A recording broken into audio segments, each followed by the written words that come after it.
How good or bad is your resume when you apply for jobs? Are you getting zero responses when you apply for jobs? So maybe your resume is an issue. So in today's video, I'm gonna do a brutally honest review of a resume that a viewer of my channel sent to me. And we talked a little bit via email back and forth, and I gave him advice of what to change and what to do. But he also agreed that I can take his resume, anonymize it, and then, provide this brutally honest review of what I think needs to be changed in this resume, what is good, what is bad, and so on. So if you want your resume reviewed, I will put my email address down into the description of this video. Feel free to send me a PDF file or a link to your online version of a resume. I will anonymize your video just like I do with this one here in this video, and then provide brutally honest feedback. So let's take a look at this resume in more detail. First of all, this resume has a total of 4 pages, which is too long. I would say a resume with 3 pages max, better 2 pages if possible. You will have better chances when applying for a job. This resume has been anonymized, so all the information that you see here in regards to employers, names, phone numbers, and this is all anonymized. So let's take a look here. So the applicant or the person I talked to in regards to his resume had the name in the upper left-hand corner. That is fine. However, right underneath his name, he also had listed that he's a Canadian citizen, and that is something you should not do. Operate from that perspective that you do not have to point it out. If you require a visa sponsorship, there is a different time when you want to bring this up, but not when you apply. On the right-hand side, email address and phone number. What I'm missing here is simply the city. I know we are in different times today. Many people work from home remotely, different countries, different states, different provinces, whatever. But I would still put a city and the state, or in this case, a Canadian province behind it, so that the employer knows where you are roughly located. Then the next thing, the applicant here has the word profile and then a text spelling out certain parts of his experience, his skill set, and so on. And overall, this is not a bad approach, but if you look at the paragraph, it's way too long. So it's almost like you want to prevent somebody from seeing who you are, what you can provide with this type of setup. So you want to have a shorter paragraph and you want to make it easily readable so that when the hiring manager or the recruiter takes a look at this resume, that it's really easy to see. So you want to really make sure that you do not go beyond 3 lines of text, and you want to make it easy to digest. You want to really sell yourself in those first few sentences if you use a resume with this setup. So in this case, let me just browse through the text. Analytical and meticulous help desk specialist, regional IT coordinator with 15 plus years of experience in IT support, software installation, and technical issue troubleshooting. Proficient in overseeing application updates, solving application concerns, and conducting usability testing to implement remedial processes and enhance user experience. Experience in technical inventory purchasing and management, equipment repair, and problem solving to ensure resource availability and meet technical objectives. So there's a lot in this paragraph, and for one, it's way too long. It is repetitive. There's also information that is just not needed. So for one, this profile paragraph needs to be tailored to the position that you're applying for. So in this case here, the applicant has an help desk specialist, but also regional IT coordinator. So which one is it? And what does a regional IT coordinator do? I mean, the word regional is fine, but what does an IT coordinator do? So you want to be really more specific and tailor it to the position that you're applying for. If you are applying for a help desk position, you want to point out that you are a help desk specialist, and ideally with 15 years of experience, you want to have some seniority and showcase that experience. So mention it that you are a senior help desk specialist. Even if your job title is slightly different with your employer, that's not necessarily a problem, but you really want to highlight with 15 plus years, you are at a senior level. You can help new people come on board. You can troubleshoot difficult situations quickly. You know what it takes. With 15 years, you should know what it takes. So the next thing here is proficient in overseeing application updates, solving application concerns, and conducting usability testing to implement remedial processes and enhance user experience. Again, who is this for? Are you applying for a help desk position? Are you applying for like a software QA type of position? What exactly is it? Because you're drifting away from the help desk related work into something more software development related, or when you work with a software development team as the IT coordinator. Again, I'm giving you a hint here, or the, I want to say, main point of contact in helping to work on software deployment, software testing, and. So that's really where this comes in. So we already have, I don't want to say contradicting roles or descriptions in here, but you can tell this is going all over the place. This is not specific to a position that this person is applying for. So there is work needed. The same thing then for the last part of this paragraph: experience in technical inventory, purchasing and management, equipment repair, problem solving to ensure resource availability and meet technical objectives. There's a lot of in this sentence, but the sentence doesn't really say a whole lot. It's not specific. It's all over the place. So this needs to be cleaned up. Now, the second part of this front page of the resume is relevant areas of expertise. And then you look at 3 columns of bullet points. And not just a few bullet points. So this is a long list. And if you go through each of these bullet points, for one, they're not really, I want to say, organized in a way where it makes sense.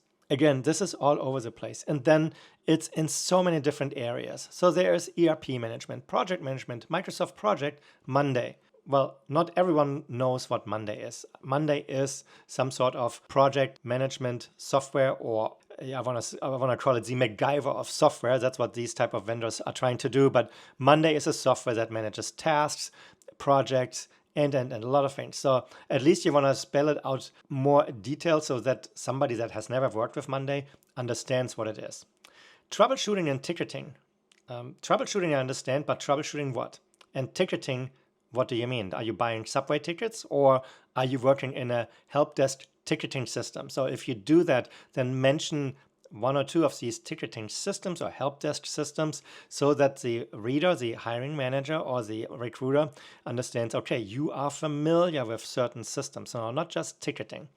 IT operation management, again, it's very vague. Security management, SQL, LAN, WAN, Citrix, Unify Network, AWS, Active Directory, Exchange, Fax Server, EDI, VPN, AnyDesk, TeamViewer, BombGuard, WAIT, Systems Information System, ORRS and WTIS system support, iPort registration, domain management, and. The list is long. I will not go through all these items, but you get the idea that this is all over the place. If you decide to work with such a list of relevant areas of expertise, for one, I don't think it's in the right place here. And then it needs to be tailored to the position that you are applying for. When you read a job description for a new job, there's usually a list of items that they want you to have experience in. That's what you need to look for when you create a list of areas of expertise or skills, whatever you want to call it. There are many different ways how you can call this section, but it needs to be targeted so that when they read it, it's like, okay, Jay, yep, he worked on a help desk. He has senior level experience. He should be able to do the job that we are asking him to do. And then the relevant areas of expertise. Oh, he has worked with the same help desk ticketing system. He uses Microsoft Project. We use that too. And.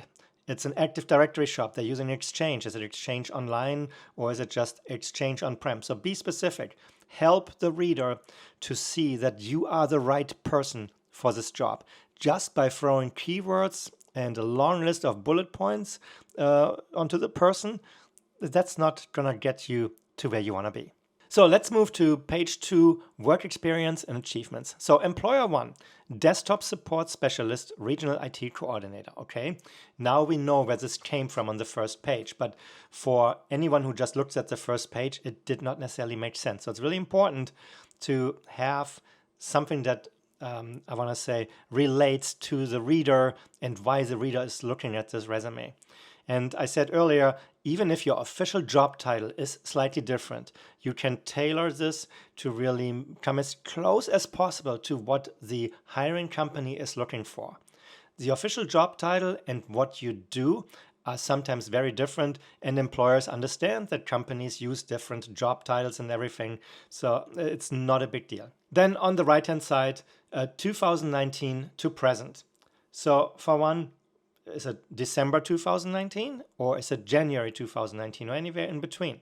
So I personally like to see the month in there as well, because that could be a whole year difference in regards to experience, and that can be important depending on how long you have been with a company. So in this case, it's 2024 when I'm recording this. Let's assume it's 5 years, but it could almost be 6 years depending on how you look at it. So then again, ERP management, project management, IT operation management, server management, IT infrastructure management, IT network management, antivirus management. There's a lot of management here. So, and again, this is a lot. So you need to figure out, why is this important when you list ERP management? Are you applying for a position where they want you to manage an ERP system or be the support personnel for the ERP system? And then again, what ERP system? There's no information here. Project management, again, that can be important. It needs to be tailored to the position that you're applying for. So there's a lot of management in here. And this is like, okay, what are you really doing there? I want to understand, is this just a term that you're throwing out here, or what tasks have you been doing as part of IT infrastructure management? So if I take a look at IT infrastructure management, manage IT network by troubleshooting switches, implementing remediation processes, renewing maintenance service contracts on existing switches, routers, and firewall. Okay, it is IT infrastructure, no doubt about it. But if I look right underneath, IT network management. Here you're troubleshooting switches, renewing all maintenance service contracts on all existing switches, routers, and firewalls. You're duplicating what you just said. So look at the IT infrastructure management, look at IT network management. It's almost the same. There is no value in providing this. It takes up valuable space. And also as a hiring manager at this point, if I would notice this, like, okay, I don't think this is the right person. I mean, really, it's like, as a hiring manager, I have potentially dozens of resumes to look through. And then I come and see this resume and it's like, okay, what's the point? I mean, I'm bombarded with information, but nothing is really specific to me. And then here you're even duplicating content. And in a certain way, everything was on that bullet point list on page 1 too. So give me something tangible. So let's say you rolled out a new software to all corporate servers. So give me a number of servers. Give me the software that you rolled out and what this project included and what were the challenges. Were you able to do this during the day? Did you have maintenance windows? Was this like a major data center revamp? I mean, just think about it. Okay, what could be of interest for the hiring manager? I want to showcase what I can do, that I'm really capable of doing a certain job. So use numbers, provide information, show that you are the guy or the gal that can deliver results. Don't just throw this random stuff at it. Like, I expect anyone that works for me for a certain job. It's like, yeah, you need to be able to renew maintenance service contracts. I mean, there's no skill involved other than you need to keep track of when it is expiring and how much is it, can we budget for it, have we budgeted for it, and. So, but this does not really help me. The next thing that would, in my opinion, really disqualify this resume is antivirus management. Updating the computer to the latest antivirus programs, investigate any alerts generated from the antivirus enterprise software. So for one, it's 2024. Everyone really knows that antivirus software is self-updating on most systems. So I don't care what happens on the end user computer. That's really where you need to make sure that your network discovery part of this is working appropriately, so that when a new computer comes online as part of the domain, it's registering with the environment, it's picking up the new antivirus software, and is protected because the virus definition files are automatically being updated, as well as the antivirus engine and so on. So that is something that should not be listed here. Investigate any alerts generated from the antivirus enterprise software. So that's part of, I want to say, information security. That could be help desk. It could be between the two. So for one, mention which enterprise antivirus software. That would be the first step. But go a little further and really describe how these alerts are popping up in a certain way and how you are remediating those issues. So give a little more information. I know this is a resume, you don't want to write a book about it, but just think about it. Where is the value in here? So if you mention antivirus management, for one, I wouldn't call it antivirus management, but you want to have something in here that showcases me that you are able to clean up end user machines from ransomware or from phishing and then hijacking a system and so on. So be a little more specific. It's not just a basic antivirus. We're looking at much, much more when it comes to information security. So really think about it. Where does this fit in? What value does it provide if you list something here? This one is not. So you can pause the video here, take a look at the remaining items of this page one on the resume for employer one.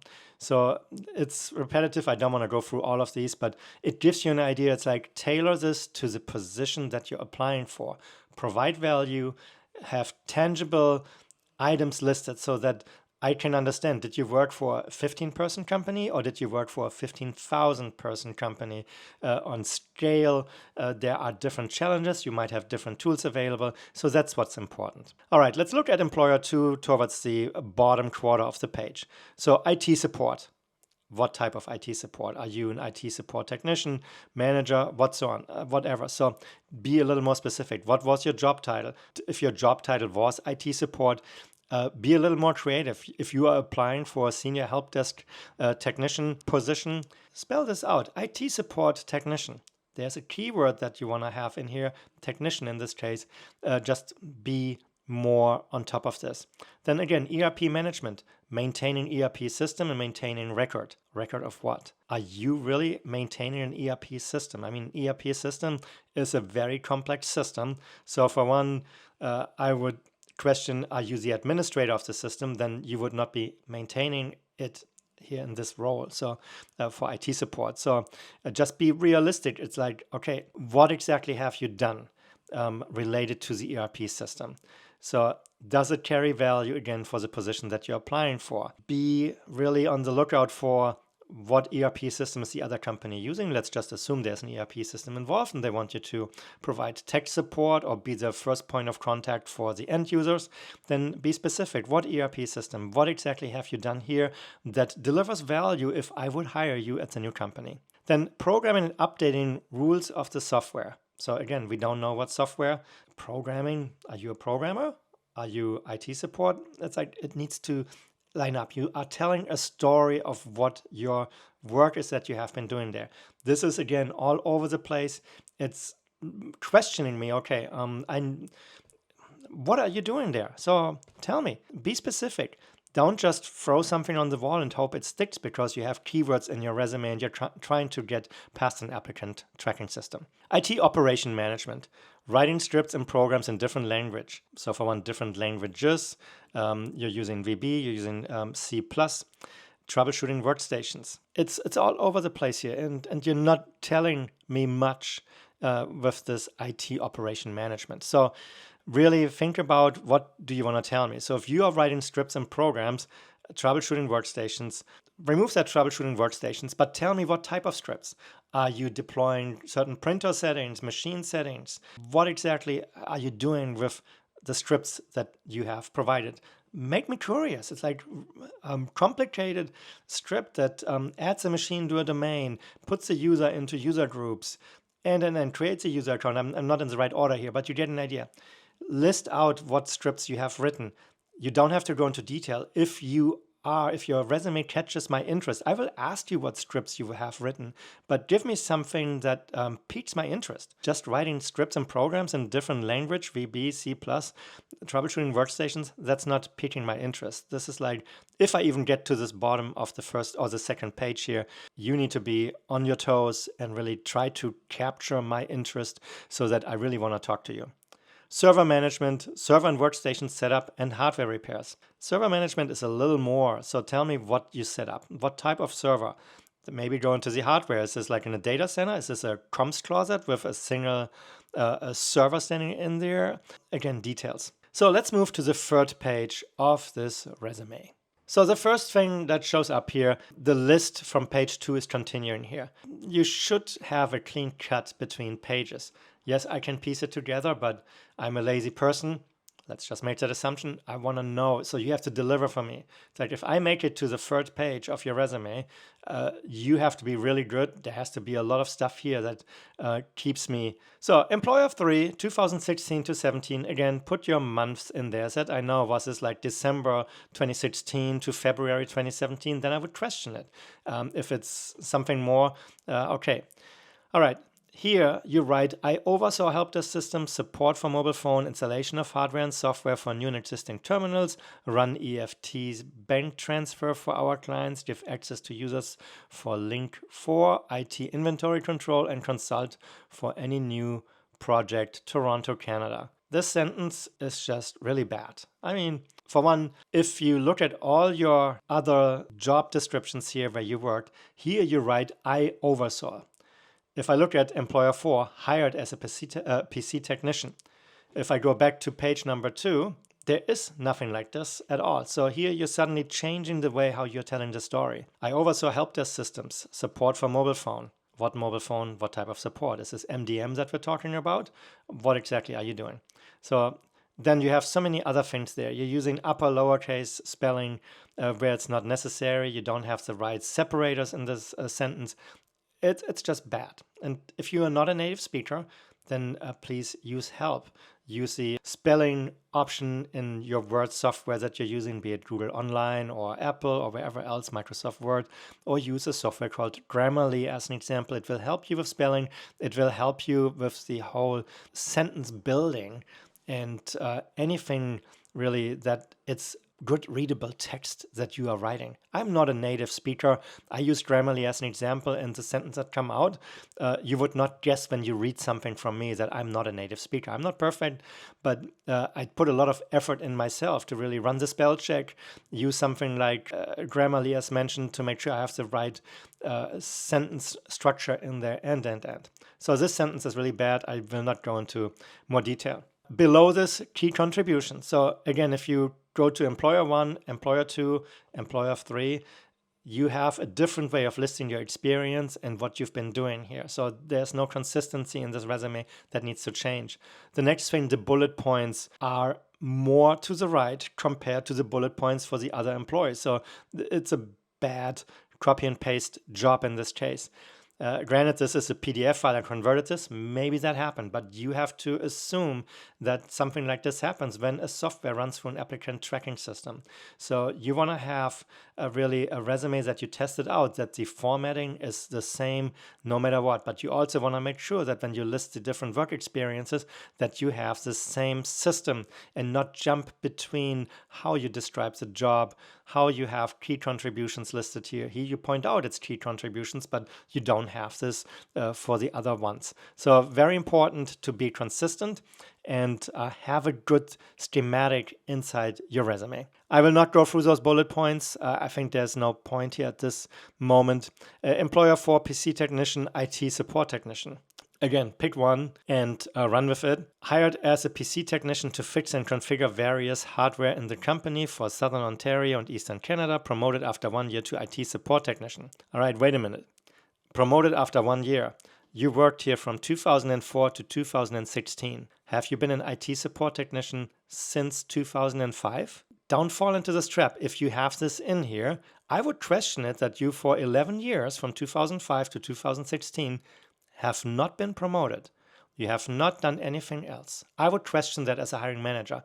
Granted, we're at the bottom of page 3.